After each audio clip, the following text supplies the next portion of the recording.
Bahagya nang bumaba ang presyo ng luya sa pamilihan sa Metro Manila na dating mas mahal pa sa presyo ng manok at baboy kada kilo. Pero ang iba pang gulay, tumaas po ang presyo. Sa Kidapawan City nga, pumapalo na sa 200 piso kada kilo ang sili.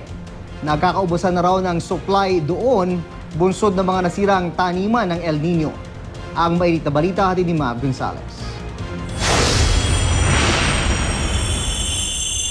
Unti-unti nang bumababa ang presyo ng luya sa mga pamilihan sa Metro Manila mula sa pinakamataas na 250 pesos. Nasa 200 piso na lang kada kilo nito sa Mega Q-Mart sa Quezon City. Noong mga nakarang araw kasi, pinatigil nila yung imported na luya. Kasi mas mura yun kumpara sa luya natin na Tagalog. Anong naglabasan ng mga imported na luya, bumaba naman ang Tagalog.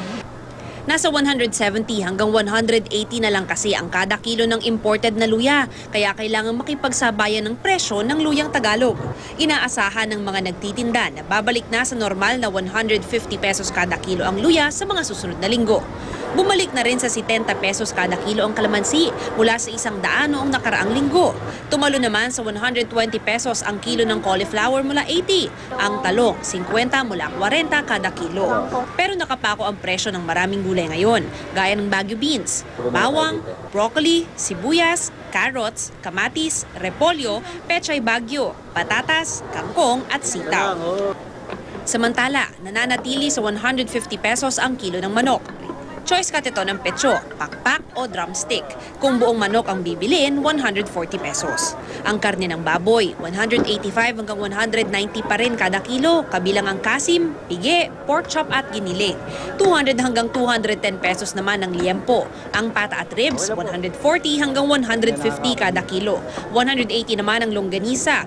Dahil di pa rin bumababa ang presyo ng baboy, maraming tindera ang nalulugi na raw. Ngayon pa, kunti-kunti lang ang bili nila Hindi gaano talagang totally na namimili ng marami. Tataas pa yan.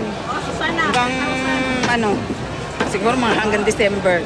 Ang mga mamimili, wala ring magawa kundi sumabay sa presyo ng karne at gulay. Nagtitipid din. Kaya lang, wala na magagawa kailangan Okay naman. So, siyempre, pipiliin mo yung dati mong binibilhan. Alam mo naman, yung medyo mababa. Sa Kidapawan City naman, hindi pa rin bumababa ang mahal na presyo ng luya. Nasa 250 pesos pa rin ang kada kilo nito. Mas mahal pa sa baboy at manok. Sa ngayon, halos wala nang itinitindang luya roon. Kung meron man, nangungulubot na ang mga ito dahil wala raw bumibili dahil sa sobrang taas ng presyo. Mahal din ang sili sa lungsod na pumapalo sa 200 piso kada kilo. Paliwanag ng mga nagtitinda.